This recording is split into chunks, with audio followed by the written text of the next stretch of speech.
You hear that? It's like baby. I hear you. Zion. What up? Hey, little bro. I already knew I was gonna do real, boy. But you had one, bro. You got one. That's love right there. Real, but everybody go through rainy nights. The world gonna feel this one, little bro. You hear that? Rainy nights go. Good morning, good morning, good morning, good morning. I'm your host, HLW2. This is another episode of Purpose Over Pain. We're glad that you're here with us this morning. We thank you, we thank you, we thank you. Once again, to all of our fans, all of our subscribers, all of you all that are commenting, all of you all that are liking, all of you all that are sharing and telling people, we thank you again for making this podcast a success. And so we thank you, and we cannot thank you enough for allowing this podcast to be what it is. And we give honor to, first of all, we give honor to God for allowing us to be able to do this. But I'm excited this morning. I got my friend in the building. Y'all put your hands together for Shannon. Hey, what's up, Shannon? How you doing, man? What's going on, man? Man, I'm doing good, man. Yes, Glad sir. to have you in the building, man. Look here. Glad to be here. Hey, man, you got my cheat code, man. You got on the same stuff I got on, same colors. That's how you do, huh? That's how you do it. They gonna think we twinning, man. I was Right. gonna put on the Timbs today too. I was gonna put on the Timbs today, but I decided not to put them on, Right. man. But thank you, man. Thank you for being in the building, man. Taking time out to come and share with us, man. Yes, sir. And in this podcast, and once again, man, we thank you, and we thank all of you all. We look forward to those of you all that's going to be in the studio, sitting in the same chair, sharing with us your story, and we thank God for it. We're getting some amazing feedback, and so I thank you all, man. Thank you for being here. Yes, I know you're a yes. busy guy, man, but I wanted you to come in and just sit with us and talk with us a little bit, Okay, man, okay. about purpose over pain. How's the family, man? Give us a little background, man, about yourself, about your family. Well, I was born and raised in New York City. I'm from New York, Yes. New York. The Bronx. Shout out to the Bronx. Stand up BX. I was out there to about 18 years old. I stayed with my mother, my two brothers. My brother was in foster care a long time, since he was 14 years old. And I felt like my mother, she used to get beat a lot by my father. And when my mother seen my brother, she seen him. Wow. So he got what my father should have got. So the relationship was so broken. And I was like in the middle because my mother would tell me not to do this, and then my brother would tell me to do that. And So you was the younger. huh? You was the younger brother. I was the middle. You was the middle brother. Okay. My youngest brother, he 10 years younger, so it's like he came later. Okay. So it's three. This was three boys. Three boys. Three boys. Okay. And your mom and your daddy was married. No, No, they weren't married. Okay. they weren't married. Okay. Then. They was, when I was younger, they was together, but then they split up Okay. because he was abusive. Okay. He was very, very abusive man. I even sat there one day and watched him beat my mother to where she was covered in blood. Oh man. You know what I mean? And I think it resorted her to drugs because now, I'm experiencing my mother being a crackhead. That's what it was. That's what it was. Yeah. She was a full blown crackhead. Like, Okay. Yeah. But she was a crackhead that, had her own place and made sure we were straight. She was functional. She was a Functional. Yeah. But she would bring the other crackheads into the house. Yeah. And they'd go in the room, and smoke crack. To this day, I could smell the stench of it. And that's basically how I grew up. Like, until I was 18 years old. My mother, she was in and out. So once my brother came along, I basically raised him. I basically was his father figure. Yeah. But just as much as I was lost, he was lost. Yeah, no doubt. Because he only could learn what I was teaching him. No doubt. And later on down the line, my brother got killed. We had moved to Virginia. Your oldest brother. My oldest brother. Okay. My oldest brother. All right. Now, I'm my sorry to oldest hear brother, that. he was very protective.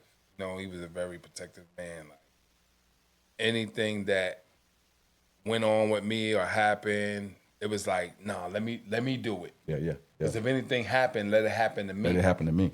Yeah. And I never really paid attention to the love and compassion he had for me until I started to gain an understanding to know me. You know what I'm saying? Because I was just a savage, just running the streets with no guidance. No guidance, No sense of responsibility, anything. Yeah. Even once I got 21, 32, it was like, I'm just living. Yeah. What I was showing, I'm a keep doing until, but it got tiresome.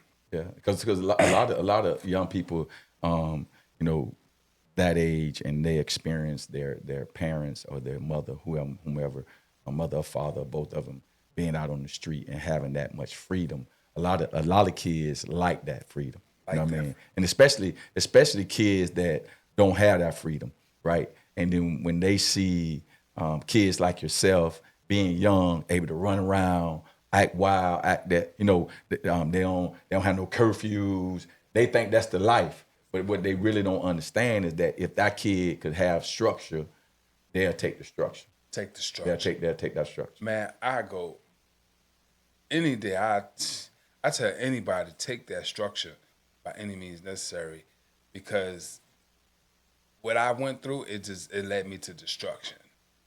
Even though it was fun and good, and at the time, just smiling, it led me to a point where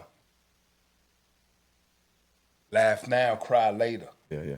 Type energy. Yeah. To where it was like, man, like I did all that and this was the outcome. And this was the outcome. And it was miserable. Yeah. It was just a miserable feeling. And I started to feel depressed and not even know what it felt like to be depressed. Yeah. Because like I never felt this before, so I don't know what I'm feeling right now. So and I'm not even trying to figure it out. Let me go find something to do to take my mind off. Take my mind off of the numbness. So I go back and still do the destructive stuff that lead me to more destruction, just to take my mind off of the destruction I'm already in. You're already in. And it's what? Yeah, it's a madness. So and I'm glad you brought that out, because I normally ask our guests this, man, that when you hear the purpose over pain, like what does that mean to you in your own words? Like, what does purpose over pain mean to you? Man, listen. When you say purpose over pain, my first thoughts changed the words to spirit and flesh. Mm-hmm. Because you can only encounter your purpose through your spirit, and all your pain come through your flesh. That's right. And the pain is basically the things you've been through, the setbacks, the evictions that you have in your life. Like, and this is for me. Mm-hmm. Mm-hmm. My setbacks was, being kicked out of homes from not being responsible, of taking care of it, paying more on different things because I wasn't responsible to pay the bills as I would need to, being out there in the streets, selling drugs, resorting to robbing people. And I'm not a person that'll take. Let me stop for a second. I'm not a person that'll take or be someone that'll go out there and want to take your stuff. But the only reason why I started robbing was because when I was selling drugs, I got robbed. And I'm a certain type of person that I can't, it's like you do something to me too much, it's like my body don't want to let it go. Mm-hmm. So I politely put the drugs down, and I said, I'm robbing every drug dealer out there. Every drug dealer. But I had morals behind it. I said, I'm not going out there. You was a robber with morals. With morals. I said, I'm not robbing nobody who work for their money. I ain't robbing no old ladies with no pocketbooks. I said, me and my gun is going straight up in front of the drug dealer, and we taking everything he got. Yeah. Yeah. And it got to the point where I was doing it with a mask, and then it's like, take the mask off. I don't care about the mask. I was just living a reckless life. Wow. Because it was a sense of scared. They need to be scared of me. Yeah. Because I'm the devil. That's how I was looking at it. Like, I don't care. Yeah. You know what I'm saying? It got to the point where it's like, I have no care. Because before... Was it a drug dealer that robbed you? It was the customers that was robbing. It was the customers that robbed you. Okay. Or the customers was sending people to rob me. All right. You know what I mean? Yeah. So I guess because I asked that because you said that I specifically I was gonna rob drug dealers. So I didn't know if it was a drug dealer that robbed you. You know what I'm saying? To put that on your mind, that I'm gonna rob them. Or that's who you thought had the money. That makes sense. But I felt like it come with the territory. Okay. Yeah. You know what I'm saying? And I experienced it. When you're selling drugs, it's either cops or robbers. Yeah. You know what I'm saying? So it wasn't and being in that world, everybody sell drugs. Yeah. Like even the people who buy drugs. I stayed around a lot of people who sold dope and coke because they was my best customers. Yeah. You know what I mean? Because now I'm selling to them and I'm selling to the people that come get the coke and the dope from them. Yeah. So I'm getting money from both ends. Yeah. You know what I mean? Yeah. And then I was supplying my own need because I smoke weed. You know, but I never ever tried any other drug. It was always just no hard drugs or anything. So let me ask you this. Do you remember, like, you know, you told us a whole bunch of stuff about, you know, transitioning and going through some stuff, but because sometimes, like, to your point, sometimes we just do stuff. We don't know what we're doing. We just is just the atmosphere that we in, just the environment that we in, and we just going. But at what point that you can vividly remember, like, it was a painful moment, like you felt the pain, like you felt the devastation of whatever it was. Do you have one of those moments that you actually felt the pain? You was able to just, you know what I mean? Yeah, I mean it was a couple of times I felt pain, like I'm saying. I'm trying to think of one specific time. Where it just rock you, man. It just rock. Yeah. You know. Because you know when you all removing, because you know sometimes as kids just don't, you know, they just resilient. I mean, kids just, you know, they get kicked out. They don't, you know, they kids. They don't really understand the whole thing about, and then they're in the situation of a lot of other kids. So they mama being kicked out, they mama being kicked out. So that ain't nothing to really be ashamed about, really, as a kid, especially if it's going on with everybody. Exactly. You know what I mean? Exactly. But there are times where, like, there's nobody going through this but me, so I feel. You know what I mean? Exactly. And everybody around me doing okay, but I'm not. You know what I mean? So was there a time where you feel like, man, listen, this thing? It was. I could tell you the feeling, but I can't really tell you what I was doing at the time or where I was at. But it was a sense of a feeling, and when I got this feeling, it made me cry. Yeah. Because it was like a tired feeling. Spirit was tired. It was like, and I think that was the point of my depression, but I didn't even know what depression was, where I was saying, like, man, is this life? Like, I feel empty, like I'm not doing what I'm supposed to be doing. Yeah. You know, and then I felt that more than once. And the way I deflect it is I go do something that'll make my flesh happy. Yeah. You know what I mean? Yeah. And then be right back. To square. You know what I mean? Right back to square one. And it was just a total recall, like, and then I'm going back, and and it's like I'm looking for something that's never there because I'm constantly looking in the wrong places. And I think my turning point is when that robbing everybody went to a head.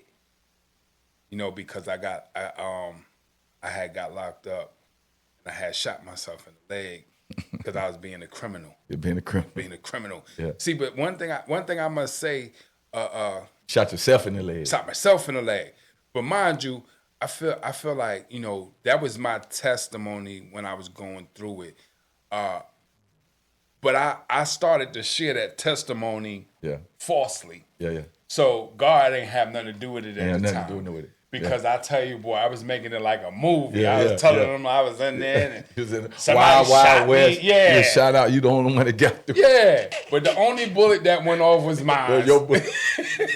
When nobody You was the shooting, only one shooting. You the only one shooting. And I happened to shoot myself when I was putting the gun away. Yeah. And trying to get away from the scene. And at that point, that's when everything came to a head. Everything. That's when everything came to a head. And I sat in that jail cell and I felt that like if I keep on, I'm gonna die. Wow. You know, I'm gonna be dead if I keep on. And that's where that pain shift and say, hey, this is the route we gonna go.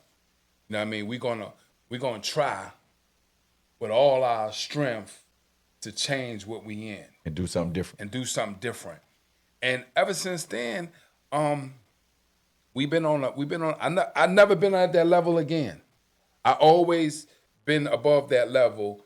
It's like now I'm on this level, trying to get off of this level. You know what I mean? Yeah. So and it's like that was a transformation in my life to where I went to the next level to be able to understand things that was going on in my life and also to understand myself. Yeah.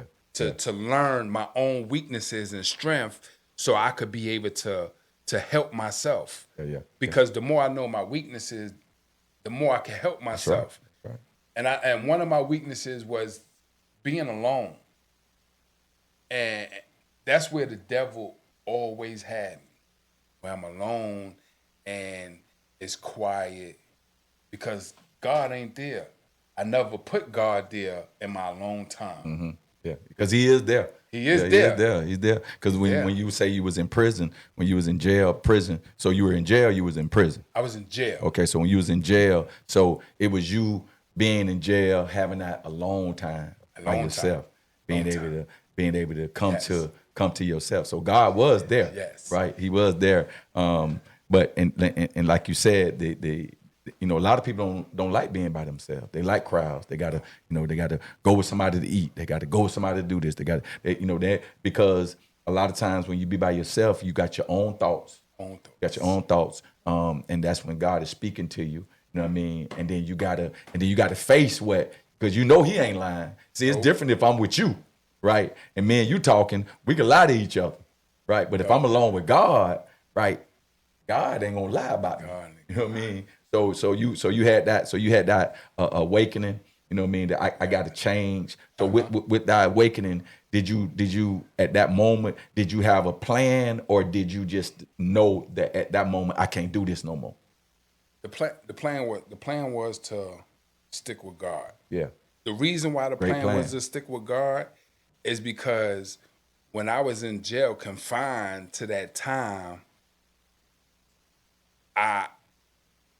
I shared that time with God. Yeah. So the devil had no place in that time that I was alone. Yeah. His presence didn't even come upon me. Yeah. You know what I mean? Yeah, Because I gave God all the time. And I tell you, that's the first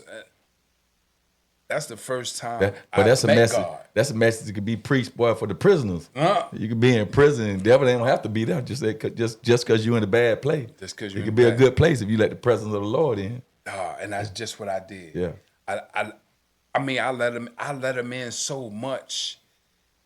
I let him in so much that he revealed himself to the point where it was like, wow, I never done that before, because it was forced. You know what I'm saying? Because we in the world and it's so loud, and you don't never take your own time to forcibly confine yourself.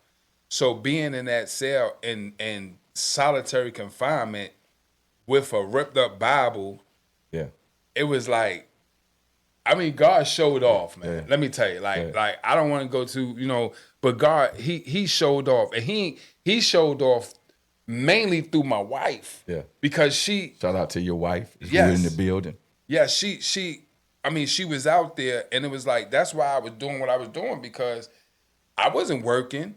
I didn't even know the work field. Yeah. You know what I'm saying? I had no clue about the work field. Yeah. Getting on, the most I did was a temp agency. Yeah. But my main job was the streets. I eat dinner with my family. I have my own all black on at the table. Yeah. Then you got to go to work. And I got to go to work. And my go to work was put my gun in my pants and I'm out in the streets. Yeah, look for it. And I'm casing. I'm casing. You got it.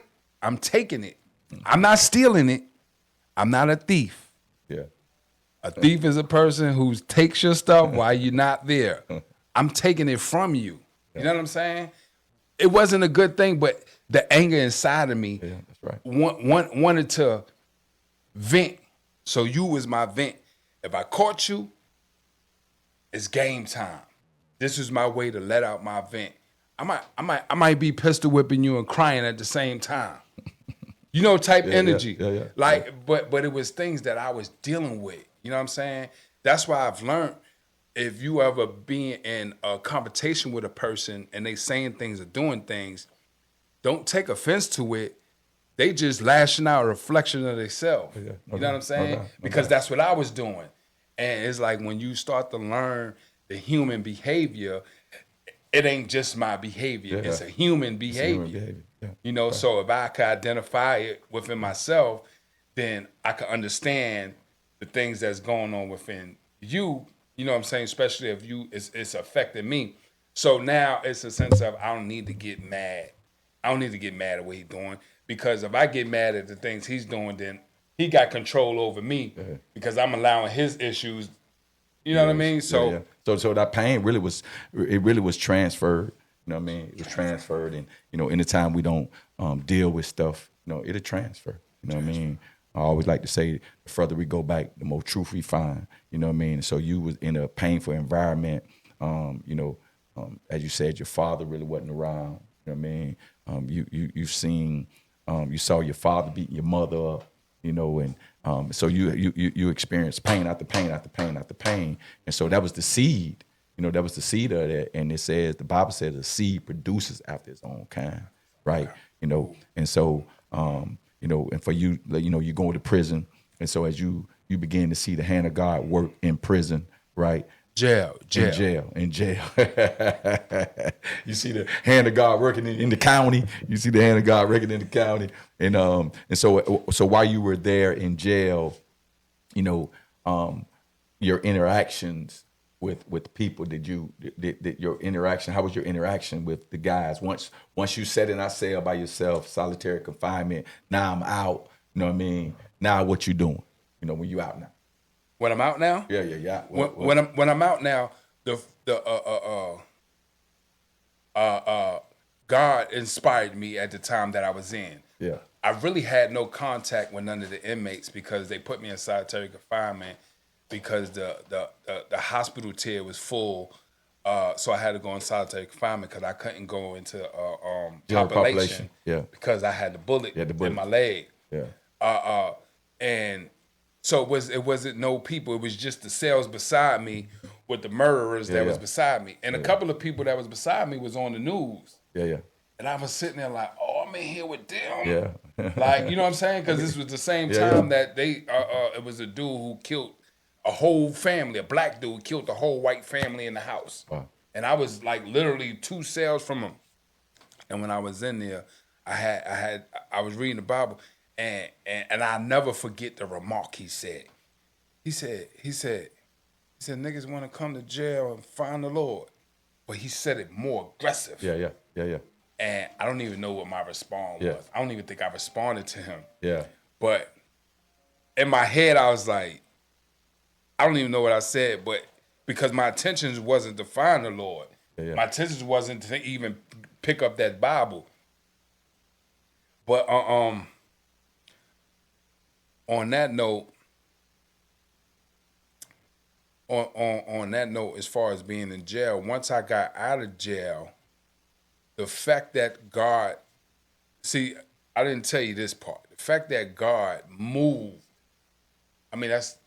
God moved so, like, He moved so fast, it didn't even make any sense.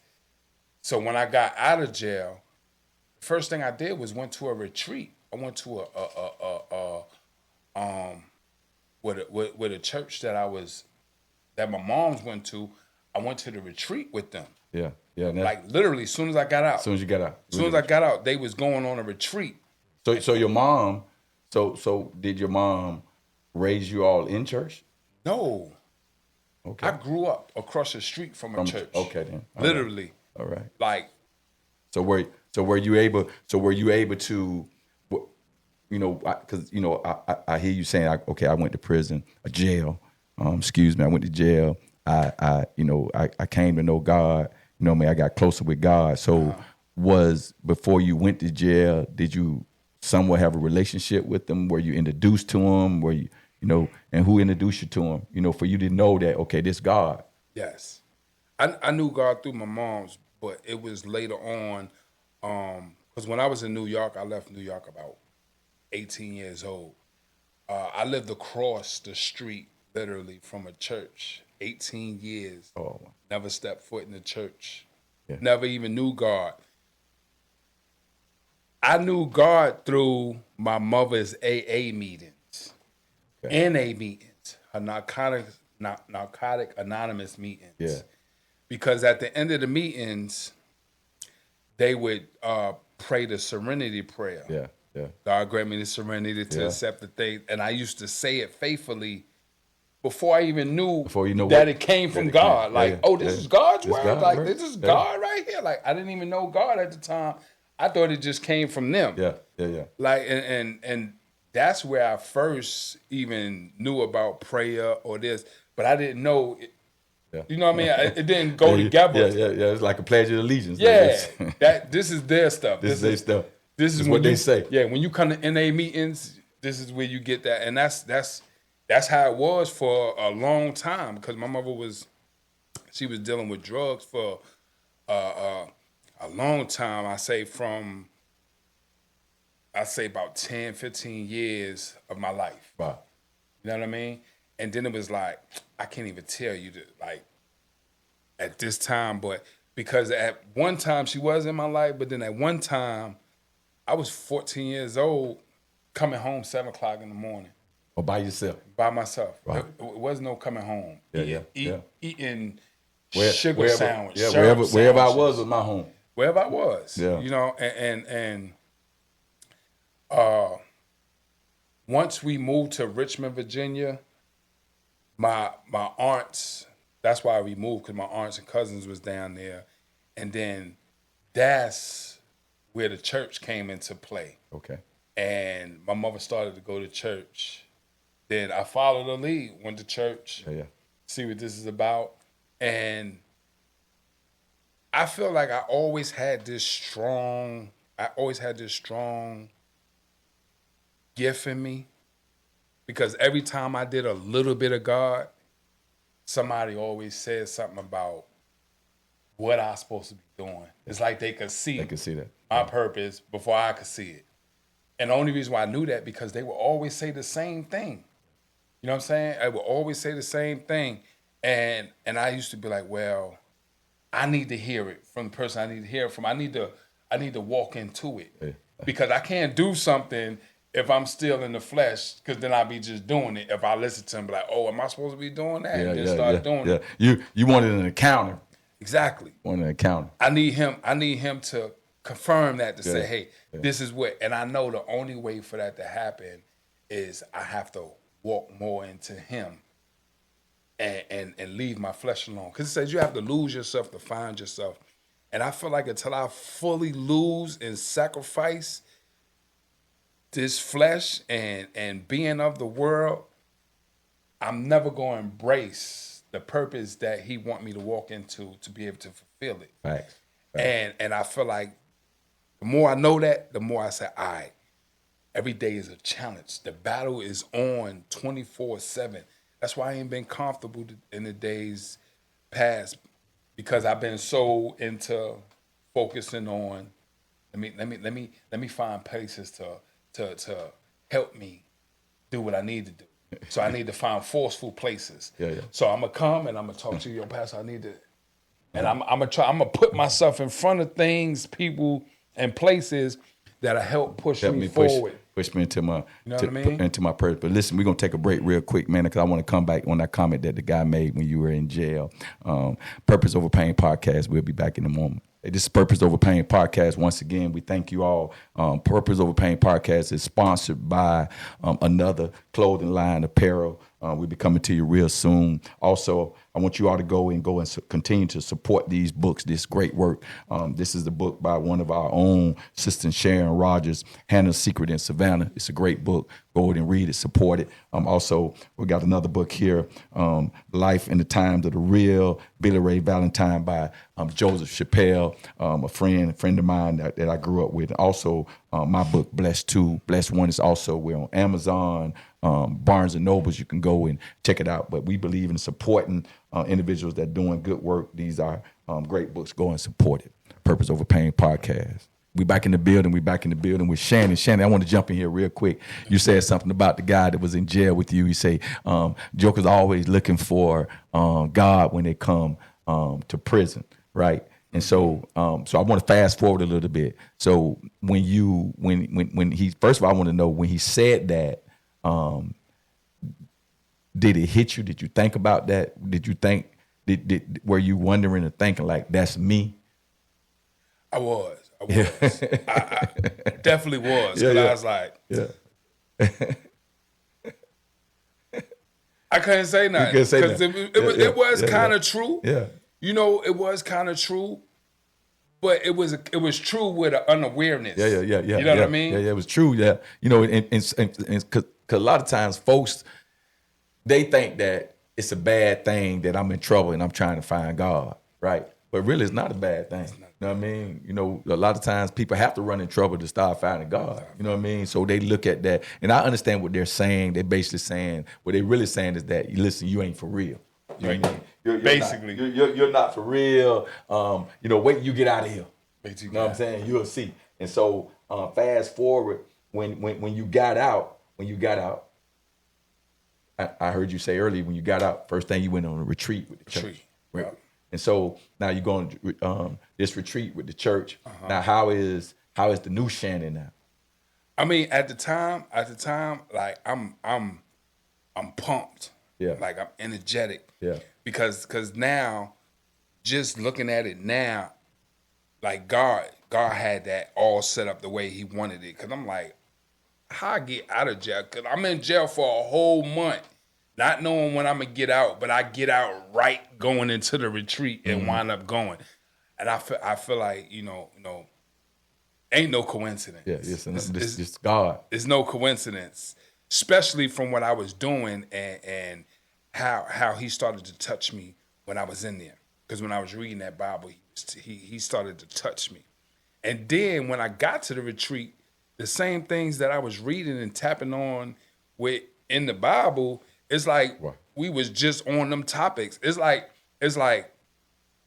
you read what you read in jail. Now I'm explaining to you what you was reading. That's right. You know what I mean? And it was like, because the Bible says, He said the letter kill it, but the Spirit gives life. You know, a lot of people, they read stuff, but they don't have an understanding of what they read. And so now you get out. Once you get out, you go to this retreat. Now you have somebody that's filled with His Spirit, right? That able to rightly divide the word and give you understanding. And so now the word it's awakening to you now, right? Mm-hmm. And so now what do you do with this information now? Now, what I do with the information, I keep on living, but now it's different. Because I know the power of the Lord now. Yeah. You know what I'm saying? But so when you say keep on living, you still you know God, but I gotta eat too. I know God, but I gotta eat too. But it was a different eat. It was different eat. You know, now I have a lot of conviction. Yeah, no doubt. It's a lot of conviction. No doubt. It's different. Yeah, it's different. It ain't even the same no more.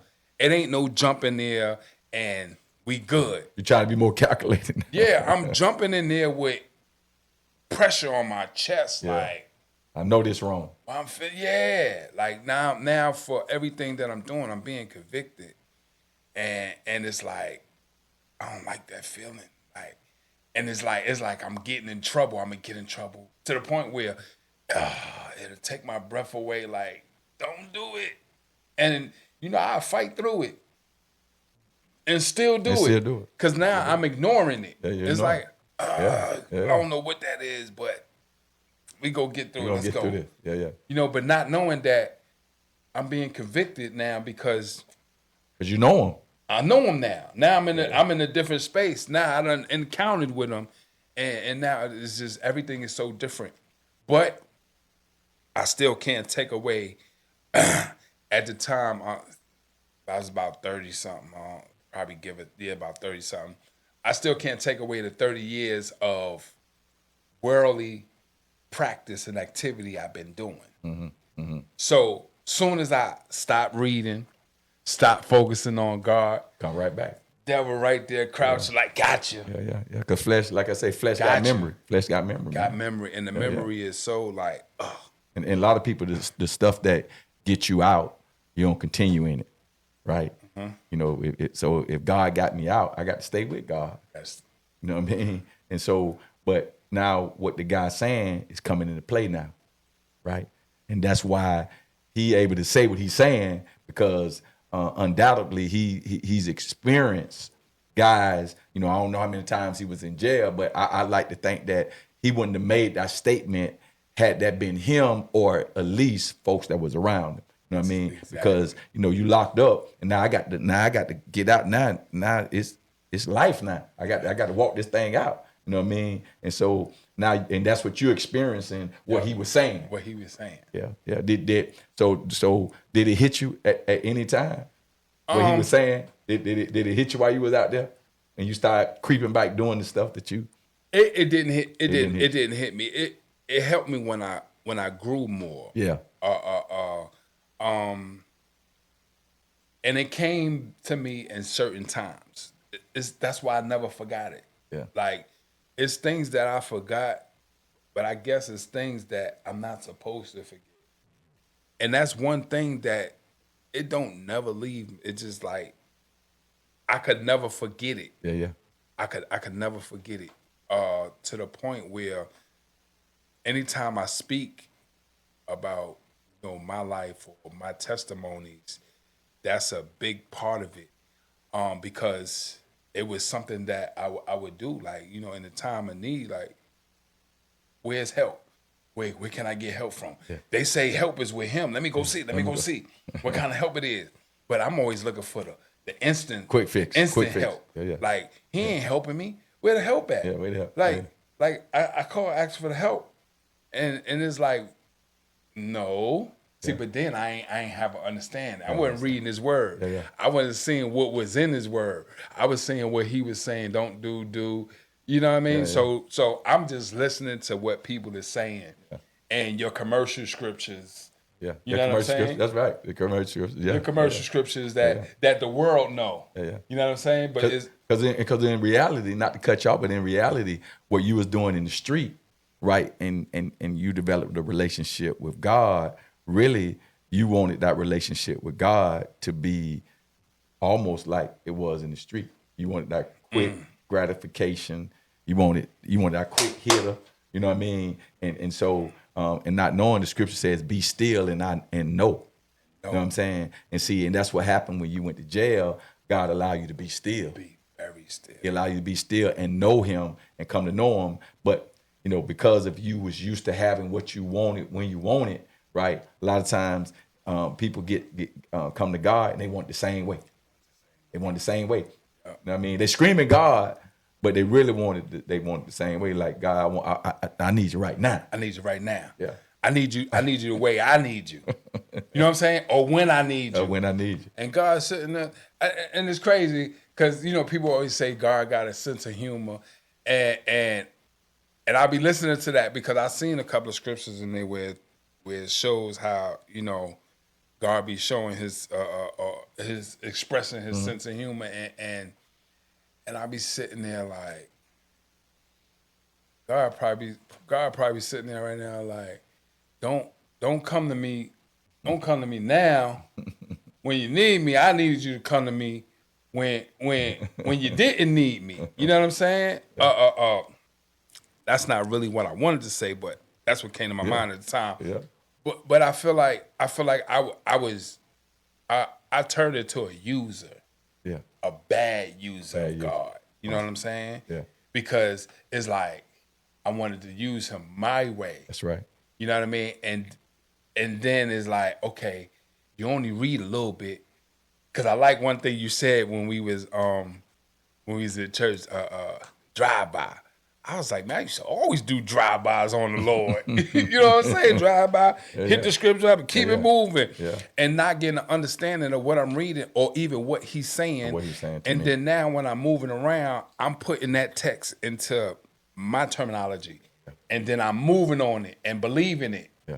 And then I might hinder you because I'm taking that information and I'm taking it to you with confidence that this is what it means. This is what it means. Yeah, yeah. You know what I'm saying? That's And right. you might be somebody that's lost. Yeah, that's right. That's right. He talked about people like me in the Bible. Yeah, yeah. You know what I'm saying? Yeah. Blind The leading Bible the said, blind. yeah, he say they have a form of godliness, Yeah. but they deny the power. They deny the power. And You know I what I was mean? denied. And I ain't gonna sit here and say like I'm in alignment right now. I'm better than what I was. Yeah. I feel like where I'm going to now, I'm excited because I'm more powerful to overcome my flesh. Yeah. It's a lot of things that I see my body do and my actions that I wouldn't do before. Yeah. It's a lot of things that I could overcome that I couldn't overcome before. Right. You know what I'm saying? Yeah. It's a lot of weaknesses that's not weak no more. Wow. And the reason why, because I promise you, every day I say, Lord, you told me you my strength and my weakness. I'm weak. I need you. Yeah. You my strength and my weaknesses. That's right. Why I keep asking you? Yeah. Because soon as I say this, I do the thing that I'm weak at and fail. You know what I'm saying? But I feel gradually over time, it's like, well, it don't work like that. Yeah. We have to build you into that. Yeah. That's why I said, watch what you ask for. Because if you ask for patience, I'm going to do everything to test your patience. You know what I mean? So now you asking and telling me about your weaknesses. So it's a process for us to strengthen that. Yeah. It's so the next shift, like the first shift was, okay, boom, I go to prison. Right? You get out. You know God better than you know him before. Right? Yes, sir. At least you know how to move. You feel that conviction, right? And so, what was the next shift to get you to the next level? You know what I mean? What was the hit to get you to say that? Okay, then I know him a little better, but I don't know him like I should know. Like I should know him. What was the next? What was the next shift? What was the next change? At this time did you have? You got kids, correct? Yes. How many kids you have? At this time, At this time, you plan on having some more? no. At this time, I had all of them. Yeah, all of them. Yeah. This time. No, at this time, I had two. Yeah, two. I had two. Yeah, two at this time. Yeah. No, three. Yeah, three. Okay. All right. Yeah, at this time, I had three of them. One of them. Now, when I had the three, I was done. The fourth one, he just appeared. Yeah. You know what I mean? He was a surgery Yeah. that the wife was going to have to a 5-month baby. Oh wow. You know what I mean? Like, I got to go in there. Have you been bleeding? No, not a drop. Oh, let me do an ultrasound. Boom. It's Great. a 5-month baby in there. Wow. Like, wasn't even prepared for that. But, and that's... So in the process of having those kids, did they ever come into play? As you going to the next level, did they ever come into play? Like, man, I got a family. Yeah. So I'm gonna tell you, I've been a man in a household for a while, and the father, the husband has been absent. You know what I'm saying? I feel that that's why my kids, they're not bad kids. My kids is The kids. They very respectful and I instilled some things in them, but I couldn't give them what I didn't have. Yeah, no doubt. You know what I mean? So, and it's like now that I have the truth and I can see the light, I'm trying to. and it's like now it's like, Yeah, bro, yeah, you come done on. showed us all that. You done been there. Now you want to give us this. We don't want We that. don't want that. We don't want that. You're supposed to give us that. You then. can't re-raise us. Yeah. So it's like, but I don't give up, because the more I spend time with God, the more it's like, you got to get to it. You gotta get to it. You know, when they fail, you fail.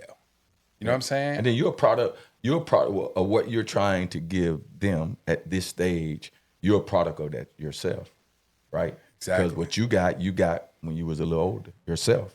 You know what I mean? And so that's why I always say, man, we got to remember where we come from. Where we come You know what from. I mean? And then that gives us the patience to be able to deal with our children. Yes. You know what I mean? Because when we realize how we were with God and how patient He's been with us and still being patient with us, right? It causes us to say, you know what? Hey, listen, no matter what I might think, because sometimes we could come into the light, right? And then we come into the light. We want everybody to come into the light. We want everybody to see that light. Like, look, here go the light. Here go the light. Here go the light. Here go the light, right? But we forget we were in darkness too, right? And God was patient with us. He sent people along the way, and so you just be encouraged, man. My kids don't know no other way, right?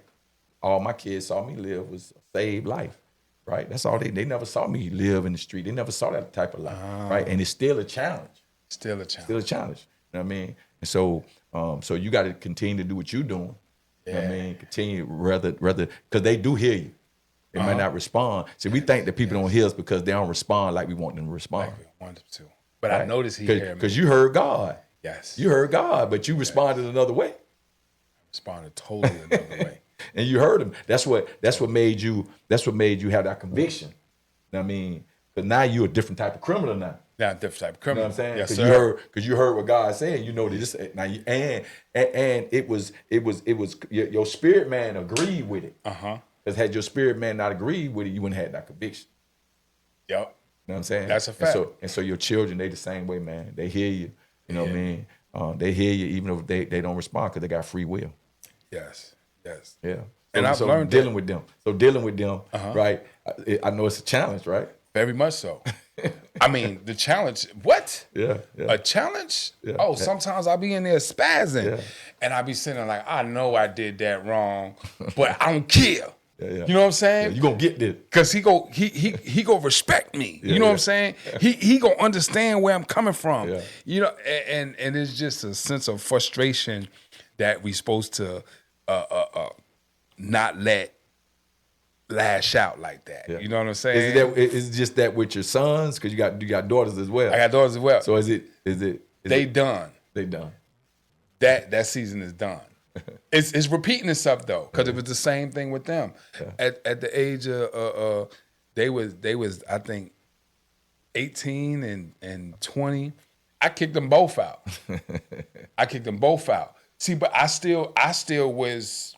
I knew the Lord, but I was still back and forth, backsliding. Yeah. You know what I'm saying? I don't want to do that. It's boring. Yeah. I ain't getting no results. Yeah.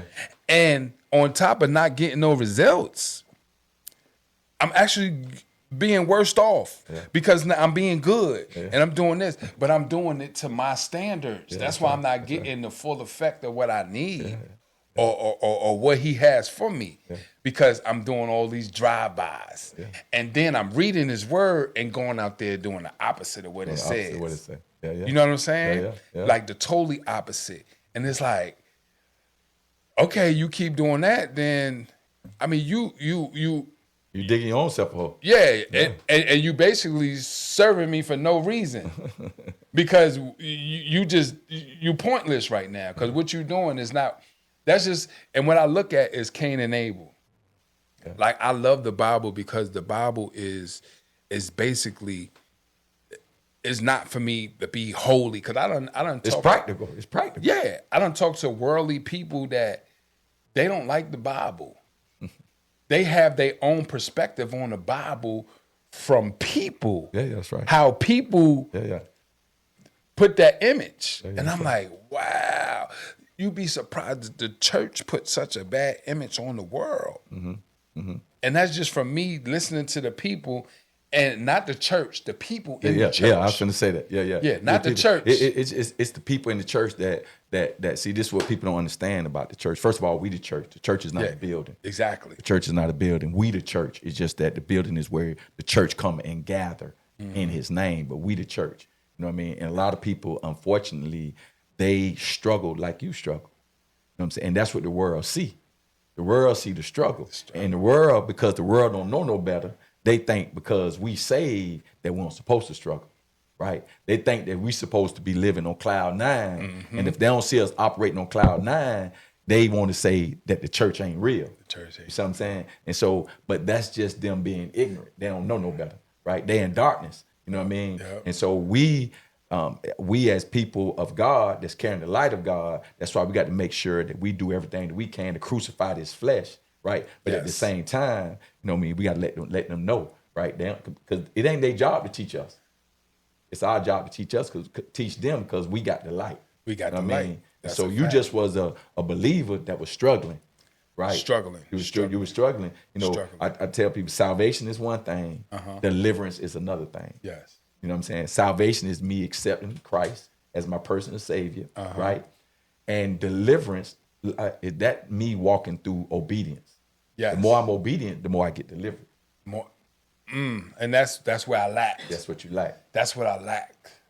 Yeah. Obedience, humble, it wasn't a part of my life. Yeah. I was anything. It come to my mind, I'm doing it. Yeah. If it's wrong, I'm discipline. No discipline. I'm doing it. Because I grew up like this. I raised myself. Like my mother was there, but her discipline came at the wrong time. Yeah. You know what I'm saying? Yeah. It's gone. You was too far gone. You too late. Just like you said.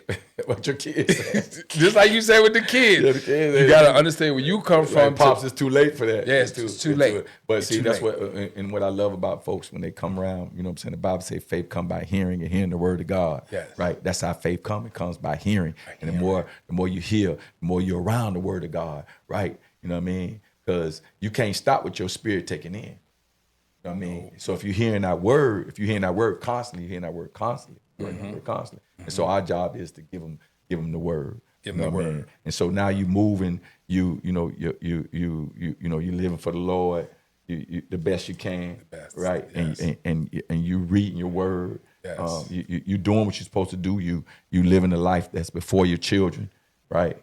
And eventually you're gonna start seeing fruits. Yes. I mean, yes, eventually. Yeah, the Bible says seed produce. You got it. I'm gonna have to pick some bad ones up off of there. You know what I mean? Because I ain't all well. I still got my my flaws and things I still need to cast into the pit. To get out of my life. But they see me. They see the change. Yeah. They see my talk different, my walk different. Right. Sometimes I fall back into my anger because I used to be a very angry person, like to where when I lash out with my kids or my wife, oh man, I'm talking about be around. I could bust a blood vessel in my forehead. I mean, it was like such rage, you know what I mean? No control, and it was just lashed out to the point where I'm literally in there having my kids do what the Lord says don't do to them. Yeah, I'm talking about I'm rousing them up. Yeah. They don't provoke them to anger. They don't even see me as dad no more. They're ready to fight. Yeah, you ain't even dad no more. Nope. And I'm sitting there telling them, come on, put your hands up. I want you to. And all the time that guy that was in jail, he like, I told you. Told you. Yeah. Because I ain't gonna lie. When I got out, it's I mean to this day I still tumble, but I'm tired of tumbling. Yeah. My time is running thin.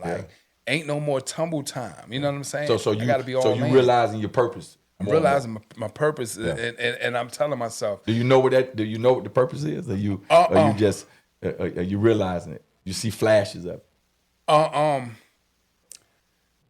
I got bits and pieces of flashes. No doubt. I'm not sure where I'm supposed to sit as far as my path. All I know is I have a gift to save souls for Christ. Yeah, no doubt. I have a gift to take the word of God and give it to a worldly person effectively. To make him think. Yeah. I have the ability to plant a seed in you. That's great. You know what I'm saying? Yeah, that's a great place to be. And I've learned that through when I talk or when I used to go on social media and do my little talks and all that. I had and it was just one instance that I remember. It was this Muslim girl. I think I turned the Muslim girl Christian. Yeah.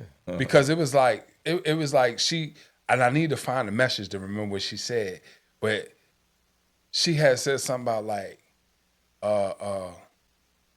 you really touched me. She said, you really touched me in a way.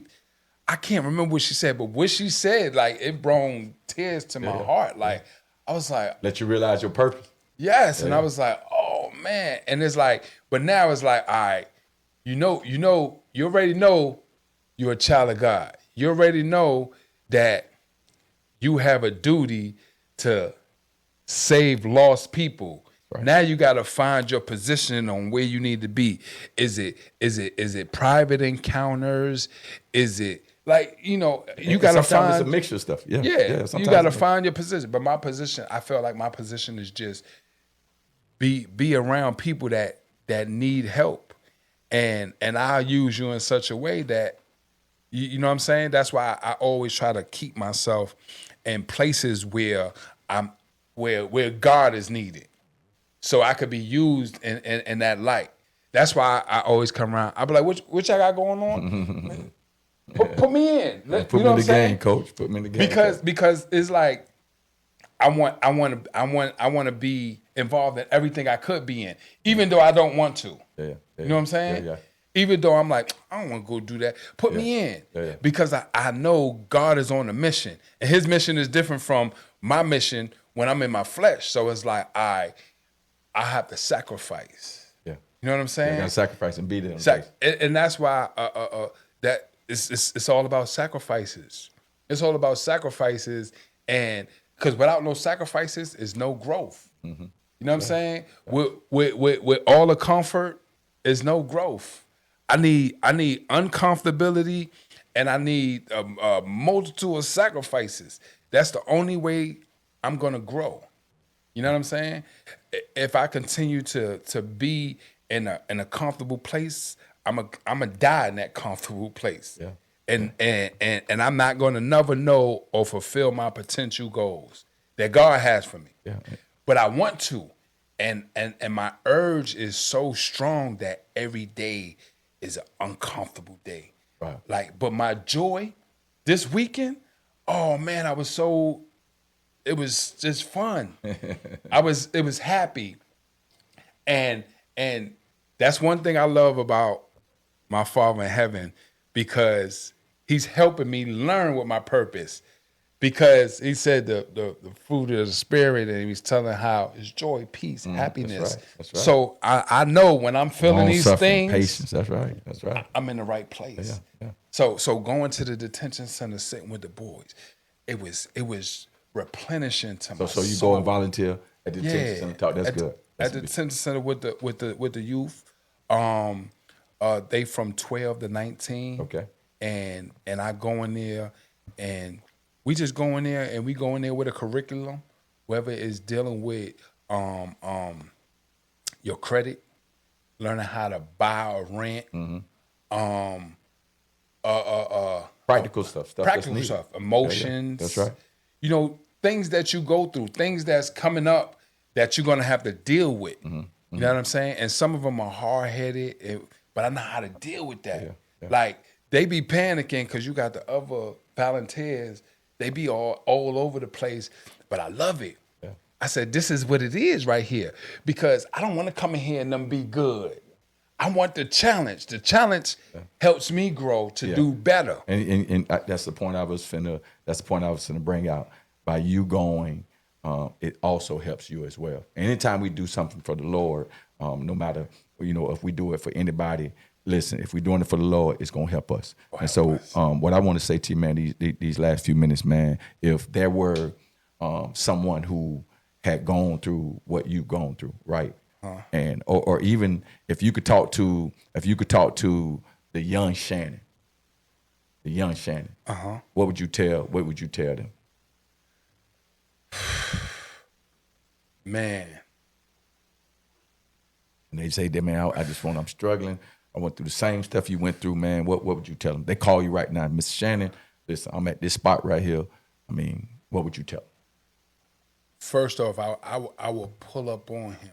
I will meet him somewhere, and I will sit him down, and I will put him in a state of mind to take me as serious as possible at this moment, to tell him that this is a life or death situation that you need to hear, and if you don't take heed to what I'm about to tell you, it's going to determine whether you live or die. You know what I mean? And then I would tell him, listen. The only way, there it is. The only way that you go overcome anything that you dealing with is God. It is. It's no other way. Yeah. I don't care where you go. It's no other way. It's nothing else in this world that can fulfill the missing pieces but God. Oh man, that's good. That's a good closing, man. Listen, this Purpose Over Pain podcast, man, we had a great time with you, man. We thank you for sitting and coming to talk to us, man. And remember, man, whoever you are, listen, there is always a purpose over your pain. We thank God for you. Make sure you go out, like, subscribe, share, tell your friend, tell your brother, tell your daddy, whomever. Let them know that it's going down. Purpose Over Pain. I'm your host, Harry L. Williams II.